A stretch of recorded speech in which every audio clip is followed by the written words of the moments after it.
সরকারি চাকরিতে কোটা পুনর্বহালের প্রতিবাদ ও কোটা সংস্কারের দাবিসহ কয়েকটি দাবিতে ঢাকা রাজশাহী মহাসড়ক অবরোধ করে বিক্ষোভ করেছে রাজশাহী বিশ্ববিদ্যালয়ের শিক্ষার্থীরা।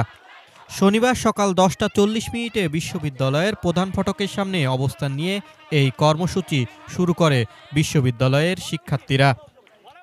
বিক্ষোভ চলাকালে শিক্ষার্থীরা 4টি দাবি উপস্থাপনা করেন। দাবিগুলো হলো 2018 সালের পরিপত্র বহাল সাপেক্ষে কমিশন গঠন করে সরকারি চাকরিতে কোটা পদ্ধতি সংস্কার করতে হবে, তবে কোটায় প্রার্থী না পাওয়া গেলে মেধা কোটায় শূন্য পদ পূরণ করতে হবে, ব্যক্তি তার জীবনদশায় সব ধরনের সরকারি প্রতিযোগিতামূলক পরীক্ষায় একবার কোটা ব্যবহার করতে পারবেন। এর মধ্যে পাবলিক বিশ্ববিদ্যালয়ে ভর্তি পরীক্ষা অন্তর্ভুক্ত থাকবে।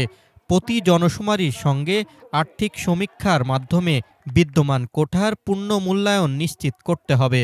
দুর্নীতিমুক্ত, নিরপেক্ষ ও মেধাভিত্তিক আমলাতন্ত্র নিশ্চিত করতে কার্যকর ব্যবস্থা গ্রহণ করতে হবে।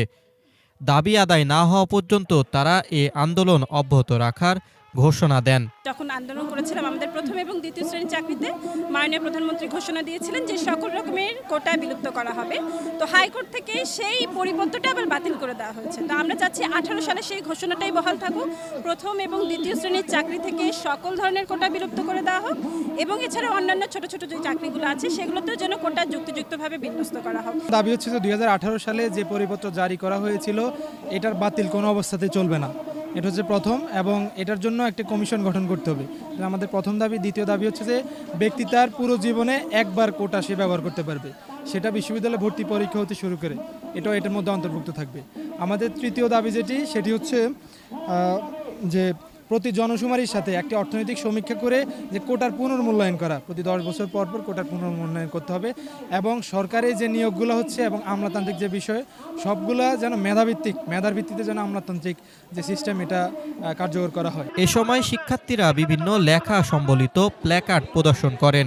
কর্মসূচিতে শিক্ষার্থীরা সারা বাংলায় খবর দে, কোটা পদ্ধতির কবর দে, দেশ নয় পাকিস্তান, কোটার হোক অবসান, মেধাদের কান্না আর না, কোটার বৈষম্য নিপাত যাক, মেধাবীরা মুক্তি পাক, মেধাবীদের যাচাই করো, কোটা পদ্ধতি বাতিল করো, মুক্তিযুদ্ধের বাংলায় কোটা পদ্ধতির ঠাঁই নাই, 18-র হাতিয়ার গর্জে উঠুক আরেকবার, বৈষম্যের বিরুদ্ধে লড়াই করো একসাথে, ঝড় বৃষ্টি আধার রাতে আমরা আছি রাজপথে ইত্যাদি স্লোগান দিয়ে বিক্ষোভ করেন। কি মুক্তিযোদ্ধা তো বীরের সন্তান, তারা তো কোনো পিছিয়ে পড়া জনগোষ্ঠী না, আমরা নারী, আমরা তো পিছিয়ে পড়া জনগোষ্ঠী না, সুতরাং আমাদের কোনো কোটার প্রয়োজন নেই, শুধুমাত্র প্রতিবন্ধী কোটা ব্যতীত সকল কোটা বাতিল করা হোক।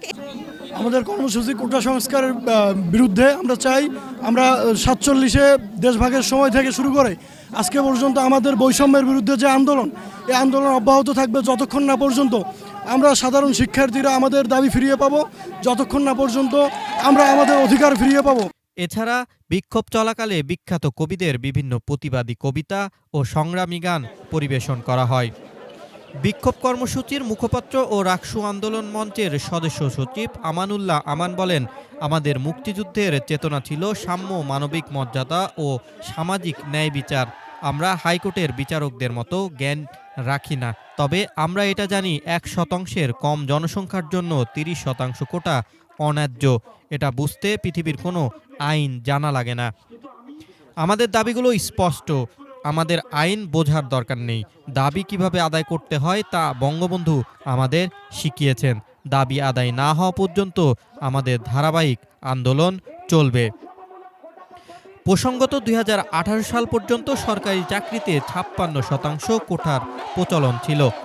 তার মধ্যে 30%ই ছিল মুক্তিযোদ্ধা কোটা, বাকি কোটার মাঝে 10% নারী কোটা, 10% জেলা কোটা, 5% কোটা ছিল ক্ষুদ্র নৃগোষ্ঠীদের জন্য এবং 1% ছিল প্রতিবন্ধীদের জন্য। ওই বছরই বিভিন্ন বিশ্ববিদ্যালয়ে শিক্ষার্থীরা কোটা সংস্কারের দাবিতে কোটা বিরোধী আন্দোলন শুরু করে। শিক্ষার্থীদের দাবি ছিল যেটা কোটা 56% না হয়ে 10% করা হোক।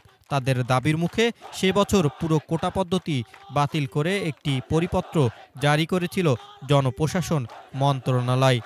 কিন্তু ২০২১ সালে কয়েকজন মুক্তিযোদ্ধার সন্তান ৩০% কোটা ফিরে পাবার জন্য উচ্চ আদালতে রিট করেন এবং গত ৫ জুন প্রথম ও দ্বিতীয় শ্রেণীতে সরকারি চাকরিতে ৩০% মুক্তিযোদ্ধা কোটা বাতিলের সরকারি সিদ্ধান্ত অবৈধ ঘোষণা করে রায় দেয় হাইকোর্ট। তারপর হাইকোর্টের এই রায় স্থগিত চেয়ে আপিল বিভাগে আবেদন করে রাষ্ট্রপক্ষ। বৃহস্পতিবার সকালে কোটার পক্ষে এক আইনজীবীর আবেদনের পরিপ্রেক্ষিতে শুনানি করেনি আদালত। এ কারণে সুপ্রিম কোর্টের আপিল বিভাগ হাইকোর্টের এ রায় স্থগিত না করায় পূর্বের আইন অনুযায়ী সরকারি চাকরির ক্ষেত্রে ৩০% মুক্তিযোদ্ধা কোটা আপাতত বহাল রয়েছে। আশিকুর রহমান, প্রিয়জন টিভি, রাজশাহী।